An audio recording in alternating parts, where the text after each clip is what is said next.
In the shadowed halls of Thornfield Manor, where duty weighs heavier than desire, a duke's carefully orchestrated life is about to collide with an innocent soul who will challenge everything he believes about love, honor, and the price of nobility. What begins as a cold transaction between two powerful families will ignite into something far more dangerous than either could have imagined. But on their wedding night, one shocking revelation will change the course of their lives forever. If you're listening to this story, don't forget to click the like button, subscribe to the channel, and tell me in the comments which part of the world you're listening from. I want to know how far this story has traveled.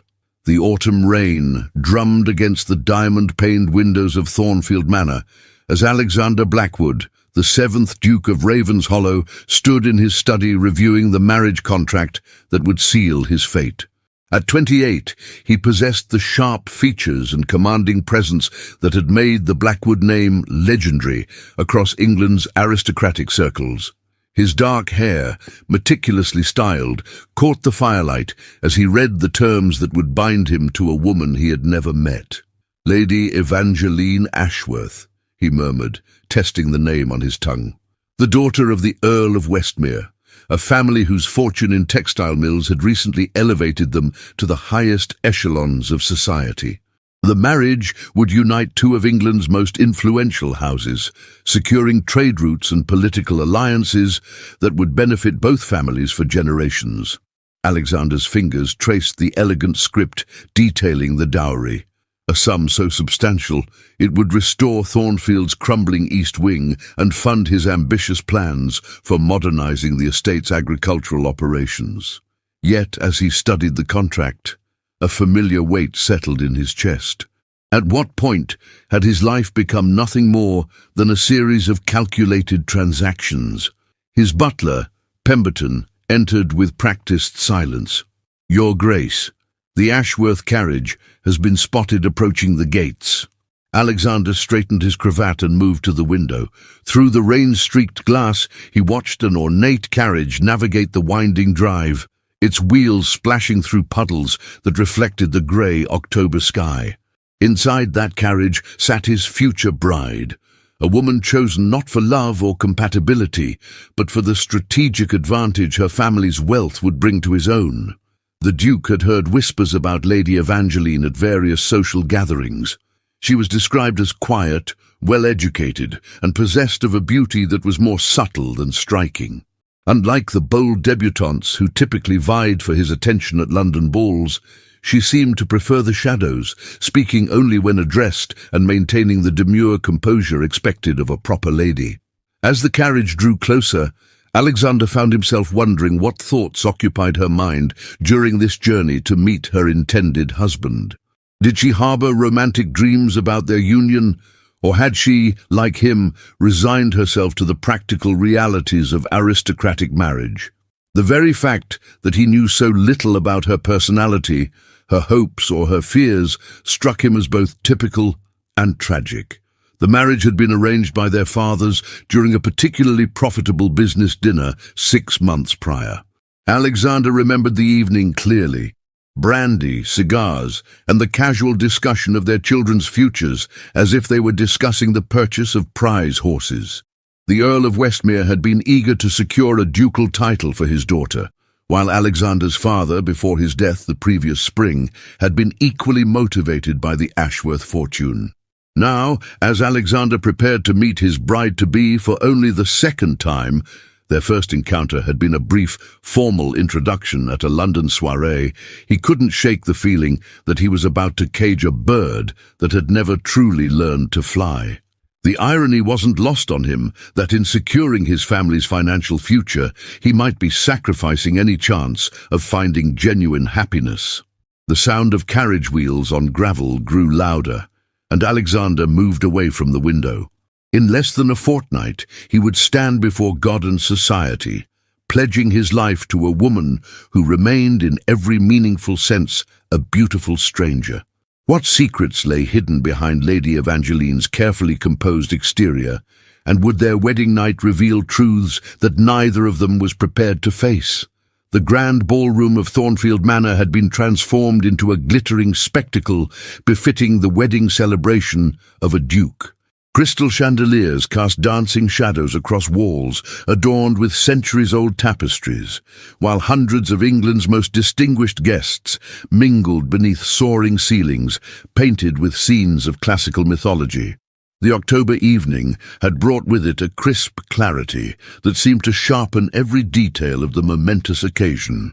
Lady Evangeline Ashworth, now the Duchess of Ravenshollow, stood beside her new husband in the receiving line, her ivory silk gown catching the candlelight like captured moonbeams.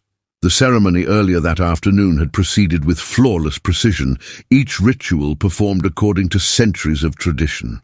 Yet, as she smiled graciously at the endless parade of well-wishers, Evangeline couldn't shake the sensation that she was watching her own life unfold from a great distance.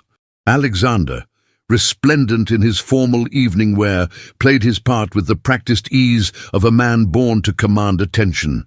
His responses to congratulations were perfectly measured, his posture impeccable, his smile never wavering.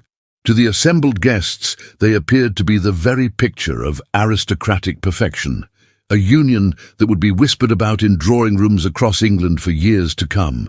"Your Grace," Lady Pemberton gushed as she approached, her ostrich feathers trembling with excitement. "What a magnificent celebration! The Duke appears absolutely devoted to his new bride."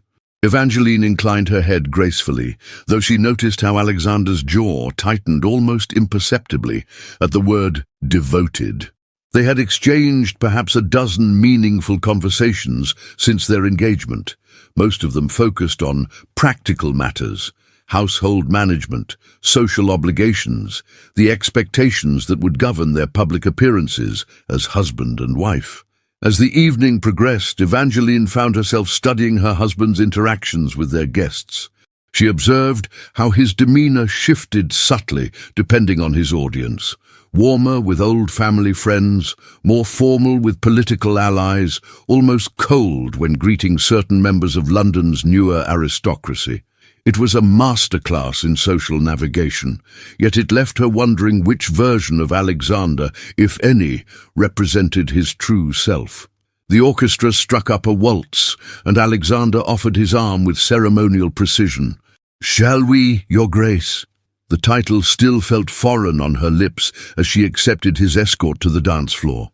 As they moved together in perfect synchronization, the result of countless dancing lessons rather than natural harmony, Evangeline became acutely aware of the hundreds of eyes watching their every movement. This was their first dance as husband and wife, a moment that would be dissected and discussed in tomorrow's society papers. "You're performing admirably," Alexander murmured as they turned, his voice pitched low enough that only she could hear. "Mother would be pleased with how seamlessly you've adapted to your new role." The comment, clearly intended as a compliment, struck Evangeline with unexpected force. Was that all she was to him, a performer playing a role? She had harbored quiet hopes that their marriage might evolve into something resembling affection, perhaps even love. Her romantic heart, carefully hidden beneath layers of proper breeding, had dared to imagine that proximity might kindle genuine feeling between them. As the waltz concluded, they were approached by Lord Reginald Ashford, a man whose reputation for gossip was matched only by his talent for social manipulation. His pale eyes glittered with barely concealed malice as he bowed elaborately. "Your Grace, what a triumph this evening represents," he said, his voice carrying just far enough to attract nearby attention, "though I confess myself curious about certain arrangements that preceded this blessed union." Alexander's expression remained neutral, but Evangeline felt his arm tense beneath her gloved hand. "I'm afraid I don't follow your meaning, Ashford." "Oh, merely the fascinating speed with which this match was concluded," Lord Ashford continued, his smile sharp as a blade. 6 months from introduction to Walter. Quite remarkable efficiency, wouldn't you agree? One might almost suspect there were compelling circumstances that necessitated such haste. The implication hung in the air like poison gas. Around them, conversations gradually quieted as guests strained to hear the exchange. Evangeline felt heat rise in her cheeks as she realized the direction of Lord Ashford's insinuation. He was suggesting that their hasty marriage had been necessitated by scandal, specifically that she had been compromised and required a quick wedding to preserve her reputation. "Lord Ashford," Alexander's voice carried a warning that would have silenced a wiser man. "I suggest you choose your next words with considerable care." But Lord Ashford, emboldened by the attention he had garnered, pressed forward with reckless abandon. "Forgive me, Your Grace, but surely you cannot blame society for its curiosity. When a duke of your standing abandons the London season to marry a relative unknown from the provinces with such unprecedented speed, questions naturally arise about the circumstances that might have motivated such urgency." The ballroom had grown unnaturally quiet, the orchestra's music seeming to fade into the background as the drama unfolded. Evangeline felt as though she were drowning in the weight of hundreds of stares, each gaze carrying its own judgment and speculation. The careful composure she had maintained throughout the evening began to crack under the pressure of public scrutiny. "Perhaps," Lord Ashford continued with venomous satisfaction, "the new Duchess might enlighten us about the nature of her prior acquaintance with His Grace. Surely there's no shame in admitting that love occasionally transcends the boundaries of propriety." The accusation was clear, and its implications devastating. In a society where a woman's reputation was more fragile than spun glass, Lord Ashford was essentially suggesting that Evangeline had engaged in improper conduct that had forced Alexander's hand in marriage. The whispers that had begun as curious murmurs now carried the sharp edge of scandal. Alexander stepped forward, his face a mask of controlled fury. "Lord Ashford, you will apologize to my wife immediately, or you will answer to me at dawn." The challenge of a duel sent a ripple of shock through the assembled guests.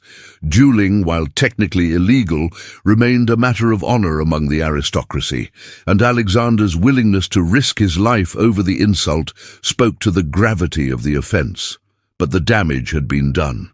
Evangeline could see it in the faces surrounding them, the raised eyebrows, the knowing looks, the whispered conversations that would spread like wildfire through London's social circles. By tomorrow, every drawing room in England would be buzzing with speculation about the true nature of her marriage to the Duke. Lord Ashford, perhaps realizing he had pushed too far, offered a perfunctory bow. "I meant no offence, Your Grace. Merely the idle curiosity of an old friend." As he melted back into the crowd, Evangeline found herself standing in the center of a social catastrophe that would define her reputation for years to come. The golden cage of her new life had just become a prison of public scrutiny and whispered accusations. What would her wedding night reveal about the man she had married, and would Alexander's protection extend beyond the public eye to the private chambers where their true relationship would be tested? The heavy oak door of the ducal chambers closed with a finality that seemed to echo through Evangeline's very soul. The wedding guests had finally departed, their carriages disappearing into the misty October night, but the whispers and speculative glances lingered in her memory like unwelcome phantoms. She stood in the center of the opulent room, still wearing her wedding gown, feeling more alone than she had ever felt in her 22 years of life. Alexander had excused himself immediately after the last guest departed, citing urgent estate business that required his attention. The excuse felt hollow, a transparent attempt to avoid the intimacy that their wedding night traditionally demanded. Evangeline understood with painful clarity that he was as reluctant to consummate their marriage as she was terrified of the prospect. Her lady's maid, Sarah, worked silently to remove the countless pearl buttons that adorned the back of her gown. Each button that came undone seemed to strip away another layer of the illusion that this marriage might somehow transform into something resembling happiness. The ivory silk pooled at her feet like discarded dreams, leaving her standing in her chemise and corset, vulnerable and exposed in ways that had nothing to do with her state of undress. "Shall I prepare your nightgown, Your Grace?" Sarah asked softly, her voice carefully neutral. The young woman had served the Ashworth family for years and understood the delicate nature of aristocratic marriages, particularly those arranged for political and financial advantage rather than affection. Evangeline nodded, moving to the window that overlooked Thornfield's extensive gardens. The moon cast silver shadows across the manicured lawns, creating a landscape that appeared both beautiful and eerily desolate. Somewhere in this vast manor, her husband was avoiding her, perhaps already regretting the union that had bound them together in the eyes of God and society. The nightgown Sarah selected was a masterpiece of French craftsmanship, silk so fine it seemed to float rather than fall, adorned with delicate lace that had been handmade by nuns in a Parisian convent. It was a garment designed to please a husband, to transform a bride into an object of desire and devotion. Yet as Evangeline allowed herself to be dressed in this symbol of marital intimacy, she felt more like a sacrifice being prepared for an unwilling altar. Hours passed, with agonizing slowness. Evangeline sat in the window seat, watching the shadows shift across the gardens as clouds drifted past the moon. She had dismissed Sarah, preferring solitude to the awkward presence of a servant who undoubtedly understood the situation better than she cared to acknowledge. The fire in the hearth had burned low, casting dancing shadows that seemed to mock her romantic expectations. It was nearly midnight when she heard Alexander's footsteps in the corridor outside. They paused at the door, and she could almost feel his internal struggle through the heavy wood that separated them. When he finally entered, his movements were careful and deliberate, like a man approaching a dangerous animal that might bolt at any sudden motion. He had changed from his formal evening wear into a burgundy dressing gown that emphasized the breadth of his shoulders and the aristocratic bearing that had been bred into him across generations. His dark hair was slightly disheveled, suggesting that he had been running his hands through it, a gesture she had observed during their brief courtship whenever he was particularly troubled. "Evangeline," he said quietly, her name sounding strange and formal on his lips. "I trust you found the evening manageable, despite Lord Ashford's unfortunate commentary." She turned from the window, studying his face in the firelight. There was something in his expression that she couldn't quite decipher. Regret, perhaps, or resignation. "It was educational," she replied carefully. "I learned a great deal about the nature of society's expectations and the price of failing to meet them." Alexander moved closer, but maintained a respectful distance that spoke volumes about his intentions. "I want you to understand that Lord Ashford's insinuations were entirely without foundation. Your reputation remains intact, regardless of his poisonous speculation." "Does it?" Evangeline asked, rising from the window seat. "Or have I simply traded one form of scrutiny for another? I'm no longer Lady Evangeline Ashworth, whose every action was measured against the expectations of an earl's daughter. Now, I am the Duchess of Ravenshollow, whose every breath will be analyzed for signs of unworthiness or scandal." The honesty in her voice seemed to surprise him. Throughout their courtship, she had been the picture of demure compliance, agreeing to every arrangement with gracious acceptance. This glimpse of her true thoughts, her intelligence, and her capacity for independent analysis revealed depths he had not suspected.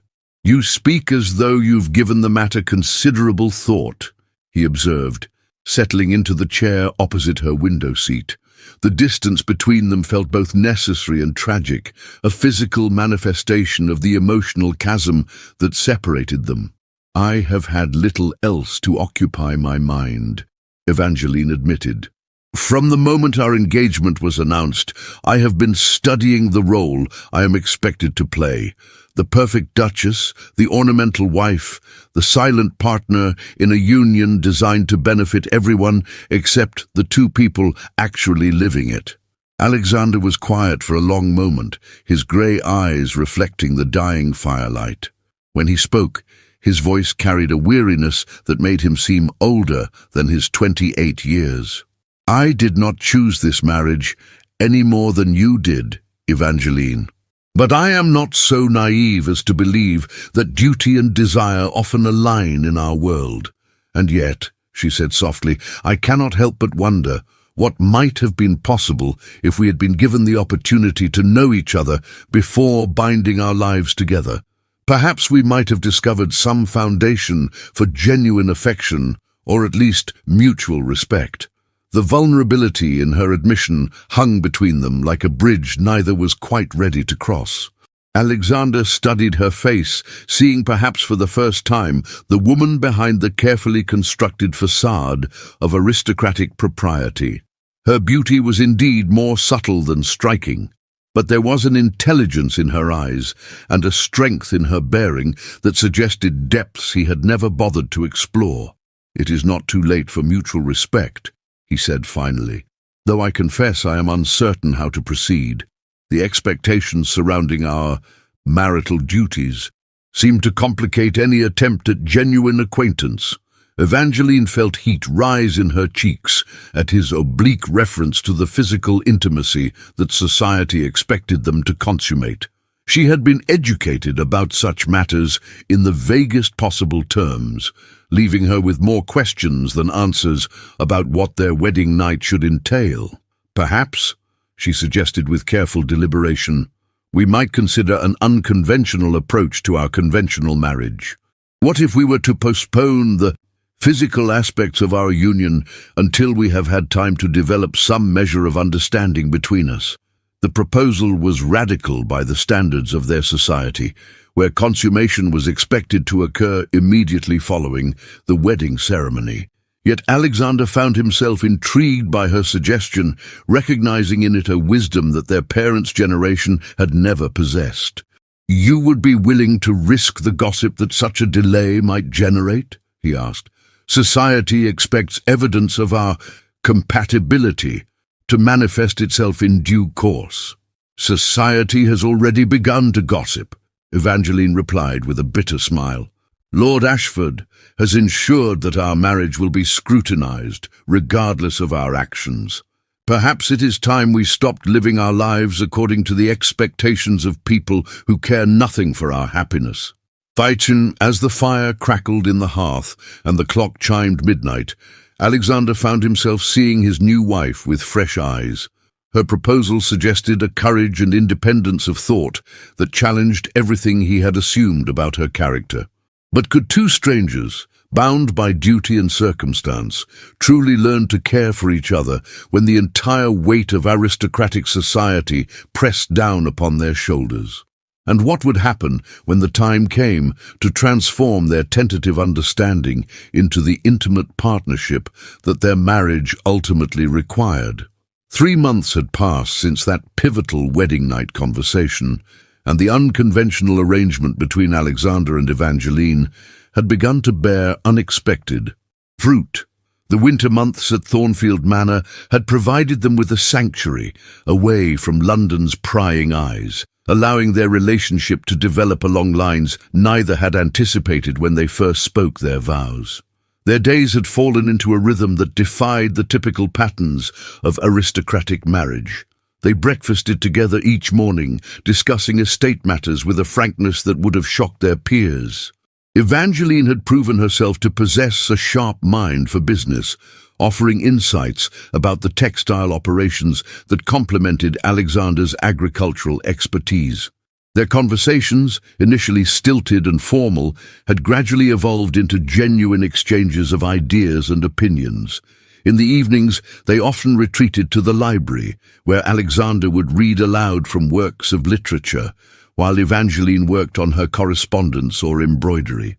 These quiet hours had become precious to both of them, offering glimpses of the companionship that might have developed naturally had they been given the luxury of courtship rather than arrangement.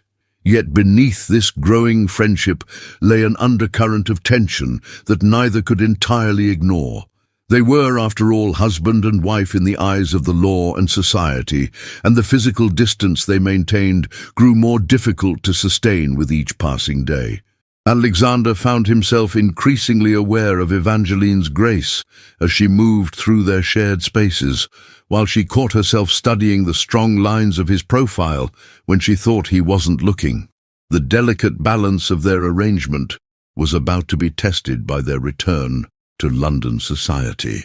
The spring season demanded their presence at countless social obligations, and the whispers that had begun at their wedding reception had only grown more persistent during their absence from the capital.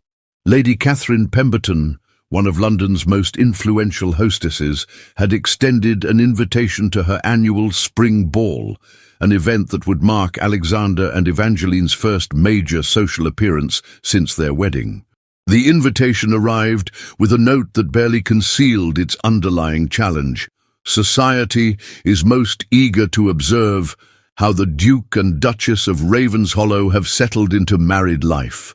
As their carriage approached the Pemberton mansion on the appointed evening, Evangeline felt her stomach tighten with familiar anxiety. She wore a gown of deep emerald silk that complemented her auburn hair and brought out the green flecks in her hazel eyes. Alexander had commissioned the dress from London's finest modiste, and when she had appeared at the top of the staircase that evening, she had seen something flicker in his expression that made her pulse quicken. "Remember," Alexander said quietly as their carriage joined the queue of vehicles, depositing guests at the mansion's entrance.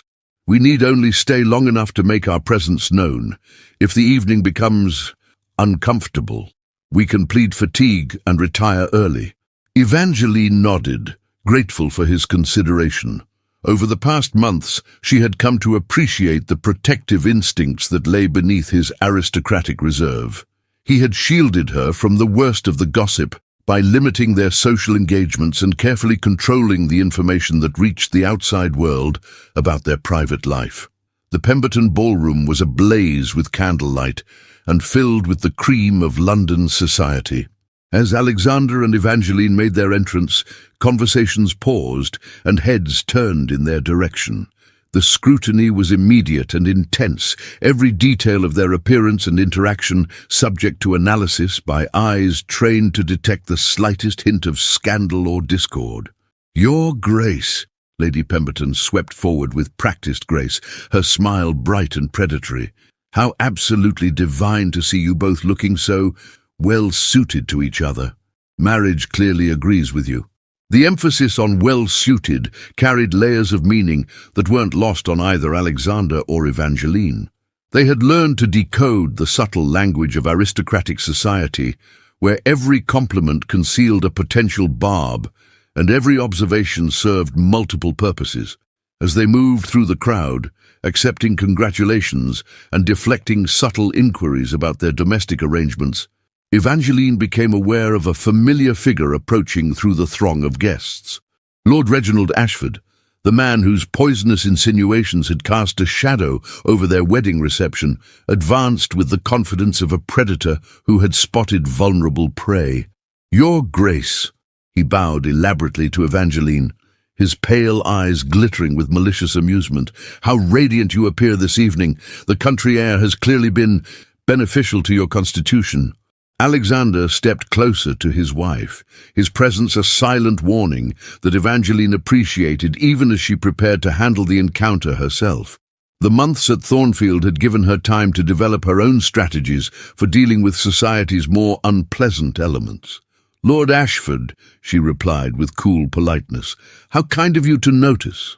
I find that happiness has a remarkably restorative effect on one's appearance." The word happiness was deliberately chosen, a direct challenge to the narrative Ashford had attempted to construct about their marriage.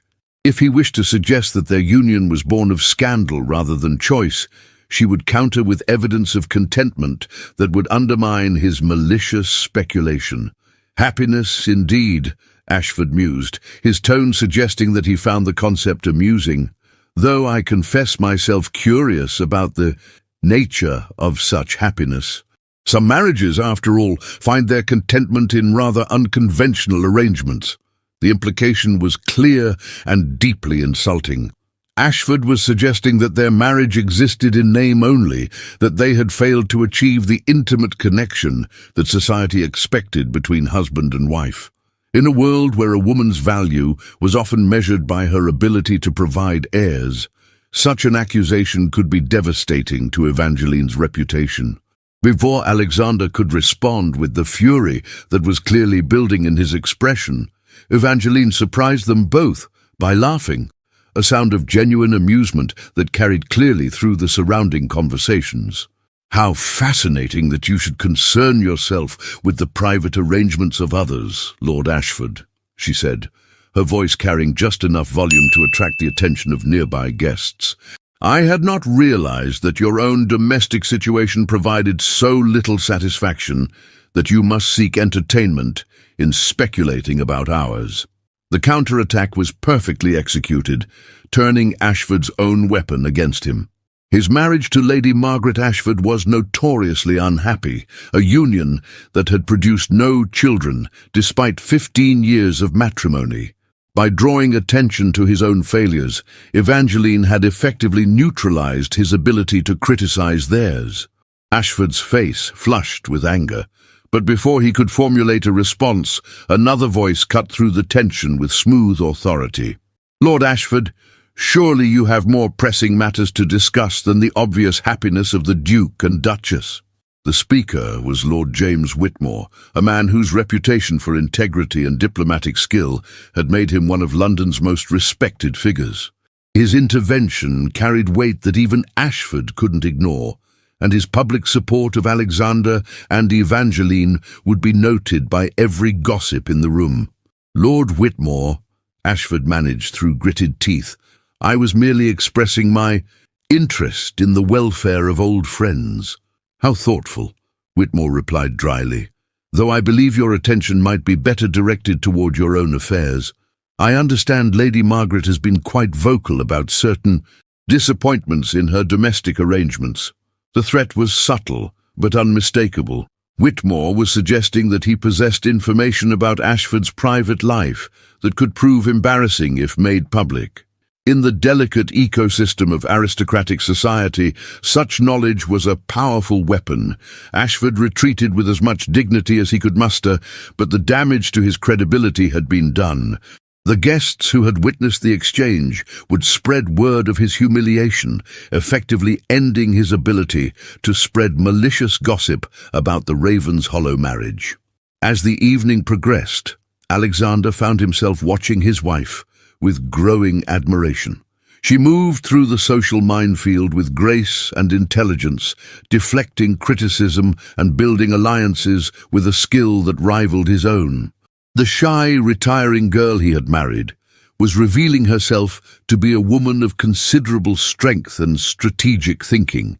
During a brief moment when they found themselves alone on a secluded balcony, Alexander turned to Evangeline with an expression she had never seen before, one of genuine respect and something that might have been the beginning of deeper feeling. "You were magnificent tonight," he said quietly. "I had not realized the extent of your capabilities in such situations." Evangeline felt warmth spread through her chest at his praise. "I have had an excellent teacher," she replied. "Watching you navigate these social waters has been quite educational." They stood in comfortable silence for a moment, the sounds of the ball drifting through the open doors behind them. The spring air carried the scent of blooming flowers from the garden below, and the moonlight cast silver shadows across the terrace. "Evangeline," Alexander said suddenly, his voice carrying a note of uncertainty that was entirely unlike his usual confident demeanor. "I find myself wondering if our arrangement might be ready for evolution." The words hung between them, loaded with implications that made Evangeline's heart race. After months of careful friendship and growing respect, was he suggesting that they might finally explore the physical intimacy that their marriage had always promised but never delivered? But what would such a step mean for two people who had built their relationship on intellectual compatibility rather than passion, and could desire truly flourish in soil that had been prepared by duty rather than love? The carriage ride back to their London townhouse passed in contemplative silence. Both, Alexander and Evangeline, lost in thoughts, sparked by their successful navigation of the evening's social challenges. The gas lamps lining the streets cast flickering shadows through the carriage windows, creating an intimate atmosphere that seemed to amplify the tension that had been building between them for months. Alexander's suggestion on the balcony had left Evangeline's mind racing with possibilities and fears in equal measure. The careful friendship they had cultivated felt precious and fragile, something that could be either strengthened or shattered by the introduction of physical intimacy. Yet she could not deny that her feelings toward her husband had evolved far beyond the dutiful respect she had initially expected to feel. As their carriage pulled up to the elegant Georgian townhouse that served as their London residence, Alexander handed her down with the same careful courtesy he had shown since their wedding night. But now his touch lingered a moment longer than necessary, and she found herself acutely aware of the warmth of his fingers through her gloves. "Evangeline," he said as they stood in the marble foyer, the servants having retired for the evening. Would you join me in the library for a moment? There are matters I believe we should discuss." She nodded, her heart beating faster as she followed him into the book-lined sanctuary that had become their favorite retreat. Alexander moved to the sideboard and poured 2 glasses of sherry, his movements betraying a nervousness that was entirely unlike his usual composed demeanour. "Tonight," he began, handing her a glass, "I watched you handle Lord Ashford's provocations with a skill that would have impressed the most seasoned diplomat.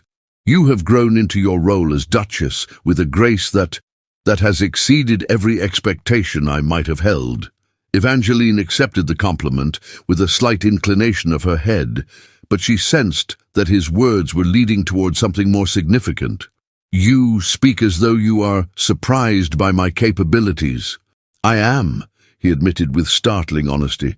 "When we married, I saw you as, forgive me, as a necessary acquisition, a well-bred young woman who would fulfill the social requirements of my position while bringing financial advantages to my estate. I did not expect to discover a partner whose intelligence and strength would challenge and inspire me." The admission hung between them like a bridge neither was certain they were ready to cross. Evangeline set down her sherry glass and moved to the window that overlooked their private garden, needing the distance to process the implications of his words. "And now?" she asked quietly. "What do you see when you look at me now?" Alexander joined her at the window, standing close enough that she could feel the warmth radiating from his body. "Now I see a woman I have come to care for deeply, a woman whose happiness has become important to me in ways I never anticipated." The word care carried weight in the careful language of their class, suggesting feelings that went beyond mere respect or affection. Evangeline turned to face him, studying his expression in the moonlight that streamed through the tall windows. "Alexander," she said, using his given name with an intimacy that had developed gradually over their months together. "What are you asking of me?" He reached out slowly, giving her time to withdraw if she chose, and gently cupped her face in his hands. "I am asking if you might be willing to allow our marriage to become what it was always meant to be. Not merely a union of convenience, but a true partnership in every sense." The question was delicately phrased, but its meaning was unmistakable. After months of careful restraint, he was asking if she was ready to consummate their marriage, not out of duty or social expectation, but from genuine desire and growing affection. Evangeline felt her breath catch as she looked into his grey eyes, seeing there a vulnerability that he rarely allowed anyone to witness. The man who commanded respect in Parliament and managed vast estates with unwavering confidence was asking for her permission to become her husband in the most intimate sense. She began, then paused, gathering her courage. "I find myself caring for you as well, Alexander, more than I ever expected to care for anyone, but I must confess that I am inexperienced in such matters. I fear disappointing you." The admission of her innocence, though hardly surprising given her sheltered upbringing, seemed to affect him profoundly. His thumbs traced gentle circles on her cheekbones as he considered his response. "Evangeline," he said softly, "you could never disappoint me. If you are willing to trust me, I promise to be patient, to be gentle. We need not rush toward anything that makes you uncomfortable." The tenderness in his voice, combined with the careful way he held her face, dissolved the last of her reservations. She had spent months learning to trust this man with her thoughts, her fears, her dreams for their future. Now she found herself ready to trust him with her body as well. "Yes," she whispered, the single word carrying the weight of decision that would transform their relationship forever. "Yes, I am willing." Alexander's response was immediate and reverent. He leaned down slowly, giving her time to change her mind, before pressing his lips to hers in a kiss that was both gentle and filled with months of suppressed longing. Evangeline had been kissed before, brief, stolen moments during her debut season, but nothing had prepared her for the warmth and tenderness of her husband's embrace. When they finally broke apart, both were breathing unsteadily. Alexander rested his forehead against hers, his hands still framing her face with careful reverence. "Are you certain?" he asked, his voice rough with emotion. "We can wait longer if you need more time." "I am certain," she replied, surprised by the steadiness of her own voice. "I want to be your wife in every way, Alexander. I want to discover what we might become together." He took her hand and led her from the library, up the grand staircase to the ducal chambers they had shared in name only for the past months. The room had been prepared for the evening, with candles casting warm light across the elegant furnishings and a fire crackling in the hearth. Alexander paused at the threshold, suddenly uncertain despite his years of experience. This was different from any encounter he had known before. This was his wife, a woman he had come to respect and care for, a woman whose trust he was determined to honor. "Evangeline," he said, turning to face her in the candlelight, "I want you to know that whatever happens between us tonight, it changes nothing of the respect and affection I have developed for you. You are not merely fulfilling a duty, you are choosing to share yourself with me, and I am honored by that choice." The formal words carried deep emotion, and Evangeline felt tears prick her eyes at the sincerity in his voice. This was not the cold transaction she had feared on their wedding night, but something approaching the romantic dreams she had harbored as a young girl.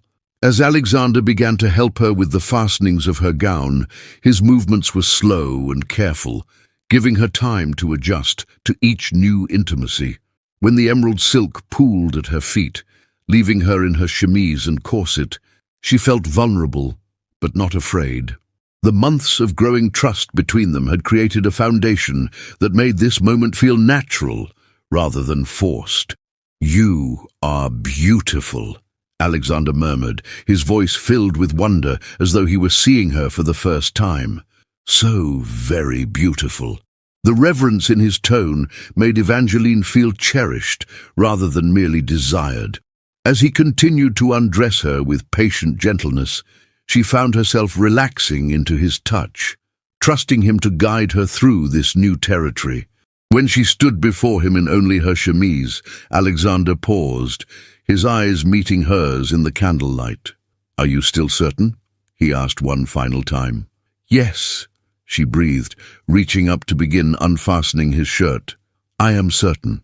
What followed was a revelation for both of them. Alexander's experience, combined with his genuine care for Evangeline's comfort and pleasure, transformed what could have been a painful duty into something approaching transcendence. He was patient beyond measure, taking time to ensure her readiness, whispering words of encouragement and affection as he guided her through each new sensation. For Evangeline, the experience was both overwhelming and wonderful. The physical intimacy was unlike anything she had imagined, but it was the emotional connection, the sense of complete trust and growing love, that truly took her breath away. In Alexander's arms, she felt not like a possession or a duty, but like a cherished partner in something sacred and profound. Afterward, as they lay entwined in the candlelight, Both were quiet with the magnitude of what had passed between them.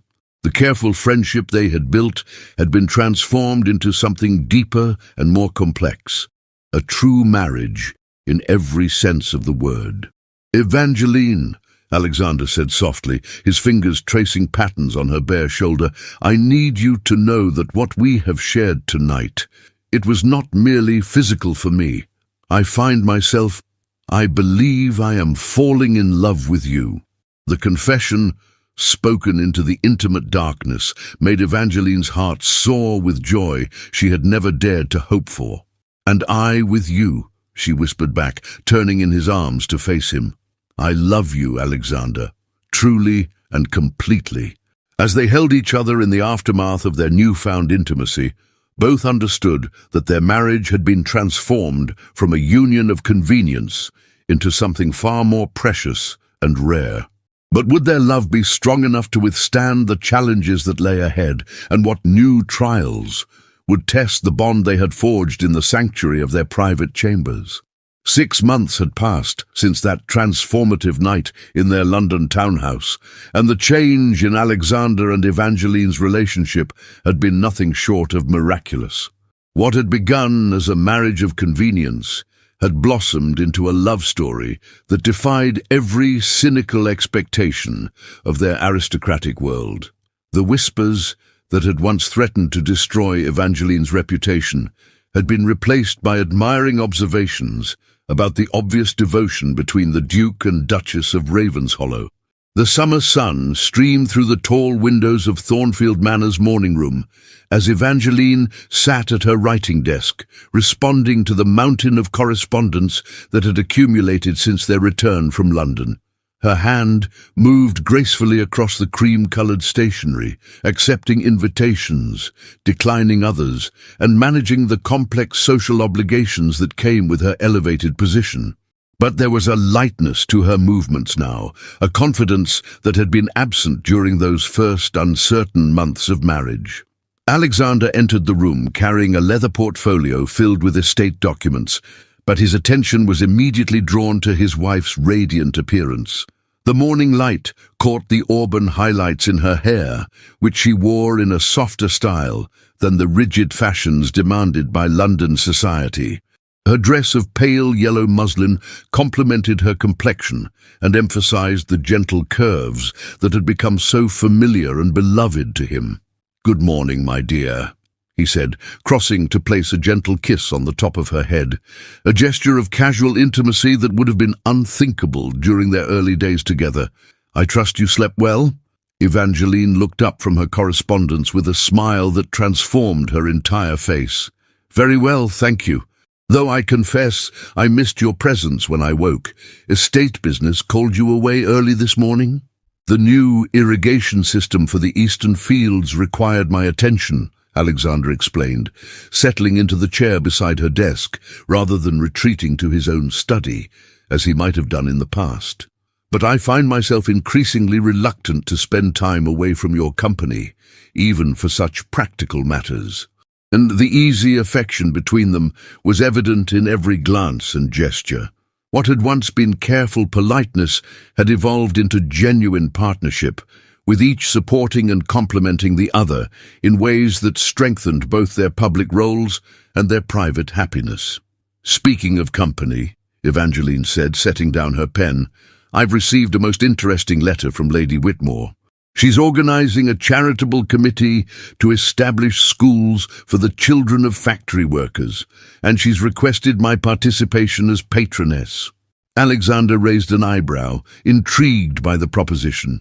"That's quite progressive of Lady Whitmore. Such an endeavor would certainly attract attention, both positive and negative. Are you interested in accepting?" "Very much so," Evangeline replied with enthusiasm that surprised him. "I've been thinking a great deal about the responsibilities that come with our position. We have been blessed with wealth and influence. Surely we have an obligation to use those advantages for the betterment of others." The passion in her voice revealed depths of social consciousness that Alexander was still discovering. His wife was not content to simply play the ornamental role that many duchesses embraced. She wanted to make a meaningful difference in the world around them.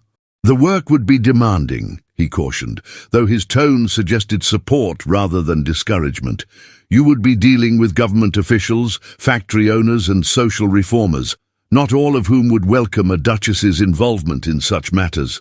Then perhaps it's time they learned to welcome it, Evangeline replied, with a spark of determination that made Alexander's heart swell with pride. I may have been born to privilege, but that doesn't mean I'm blind to the suffering of those less fortunate. If our position gives me the power to help, then I intend to use it. Alexander reached across to take her hand, marveling at how this woman continued to surprise and inspire him. Then you shall have my complete support in this endeavor. The Raven's Hollow name carries considerable weight in political circles. We'll use every bit of that influence to advance your cause.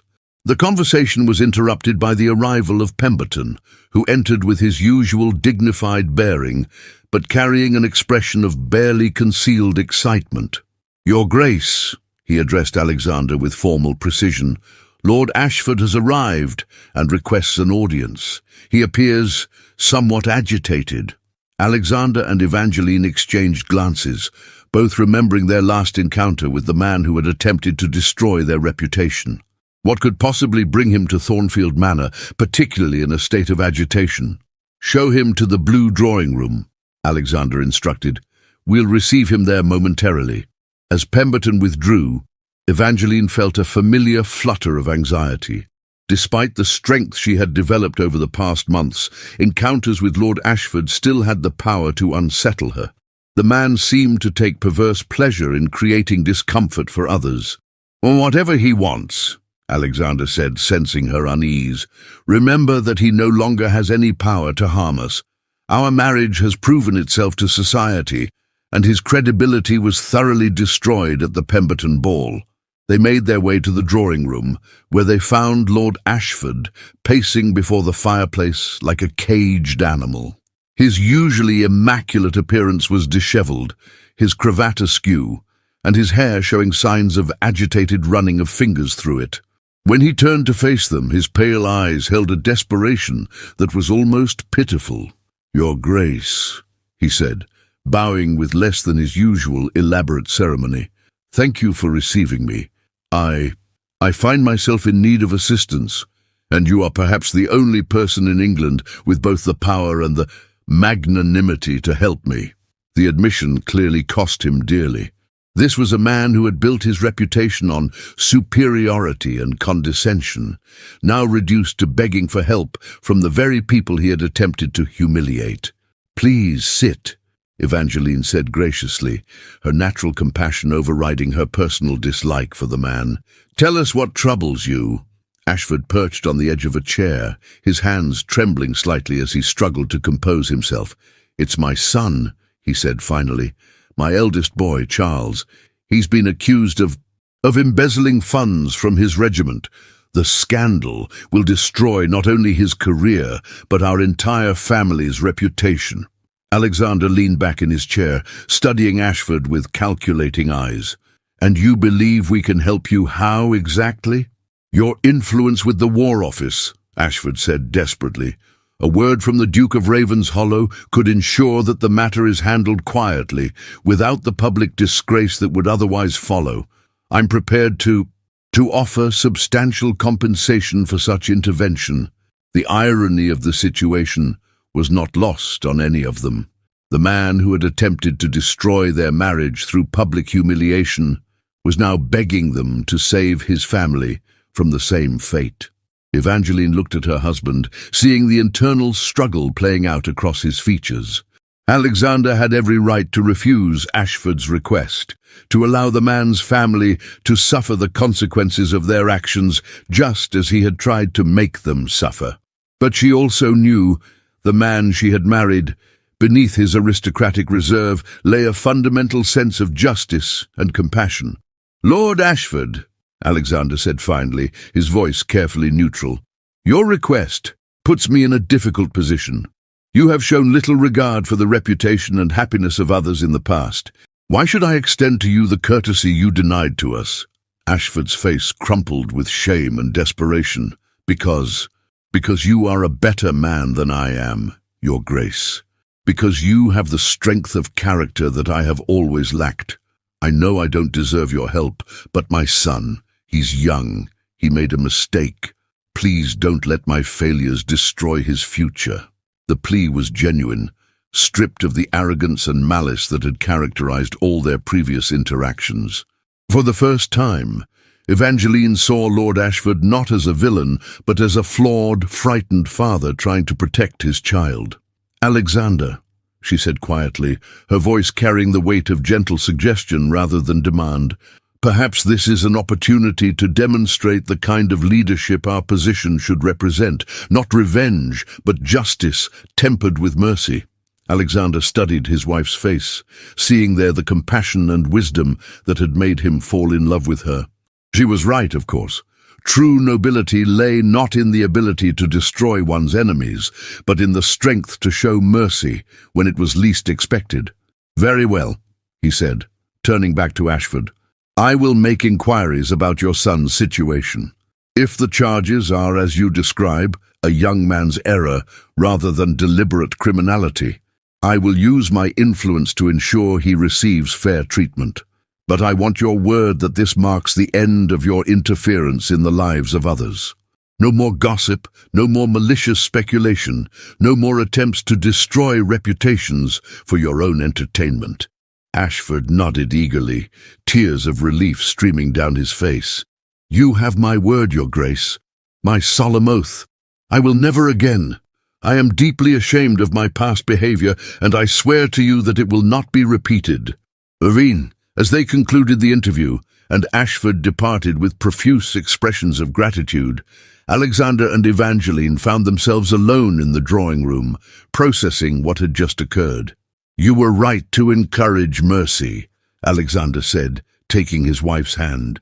"I confess my first instinct was to refuse him entirely, but your compassion reminded me of who I want to be, who we want to be together." Evangeline squeezed his hand, her heart full of love for this man who continued to grow and evolve before her eyes. "We have been given so much, Alexander. Love, position, influence, happiness beyond what either of us dared to hope for. How can we not share those blessings with others, even those who have wronged us?" As the afternoon sun slanted through the windows of Thornfield Manor, Alexander and Evangeline sat together in comfortable silence, contemplating the strange turns their life had taken. What had begun as a marriage of convenience had become a love story that would be whispered about in drawing rooms for generations, not as scandal, but as proof that even the most unlikely unions could bloom into something beautiful when tended with patience, respect, and genuine affection. Their future stretched before them, bright with possibility and purpose. Together, they would use their position to make a difference in the world, supporting causes that mattered and showing mercy to those who needed it most.